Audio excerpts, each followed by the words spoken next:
महायुतीच्या तिन्ही पक्षांच्या प्रमुख नेत्यांची आज दिल्लीत एक बैठक होणार आहे। मुख्यमंत्री एकनाथ शिंदे, उपमुख्यमंत्री देवेंद्र फडणवीस आणि उपमुख्यमंत्री अजित पवार तिन्ही महायुतीचे नेते आज मुंबईवरून दिल्लीला रवाना होणार आहे। मी सध्या मुंबई एअरपोर्टच्या बाहेर आहे आणि याच ठिकाणावरून दुपारी 3 वाजता मुख्यमंत्री एकनाथ शिंदे आणि देवेंद्र फडणवीस हे दिल्लीसाठी रवाना होणार आहे। आपण पाहिलं तर अजित पवार हे निघालेले आहेत, दिल्लीत पोहोचले आहे आणि आता दुपारी 3 वाजता दोन्ही नेते जे आहेत शिंदे आणि फडणवीस हे दिल्लीला जाणार आहेत। आपण पाहिलं तर आज दिल्लीत मुख्यमंत्री कोण होणार याची चर्चा जी आहे ते भाजपच्या वरिष्ठ नेत्यांसोबत होणार आहे।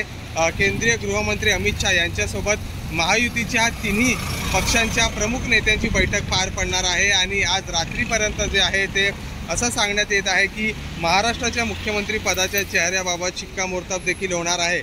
आपण पाहिलं तर काल मुख्यमंत्री एकनाथ शिंदे यांनी एक पत्रकार परिषद घेतली आणि त्या पत्रकार परिषदेत त्यांनी असं म्हटलं की जो निर्णय भाजपचे वरिष्ठ नेते घेतील म्हणजेच पंतप्रधान नरेंद्र मोदी आणि गृहमंत्री अमित शाह जो निर्णय घेतील तो निर्णय जो आहे तो आम्हाला शिवसैनिकांना मान्य असेल आणि आम्ही त्या निर्णयाला पाठिंबा देऊ। याचा अर्थ असं पण होतो की आता मुख्यमंत्री पदासाठी भाजप जो आहे तो दावेदार असणार आहे आणि भाजपचाच मुख्यमंत्री होणार याची दाट शक्यता देखील वर्तवण्यात येत आहे।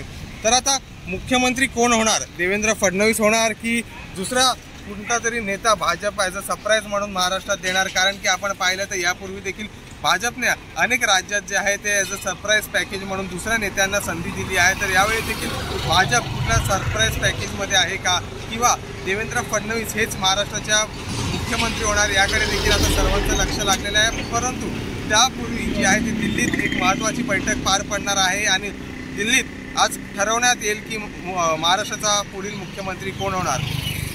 Darrell Miranda, India news, Mumbai.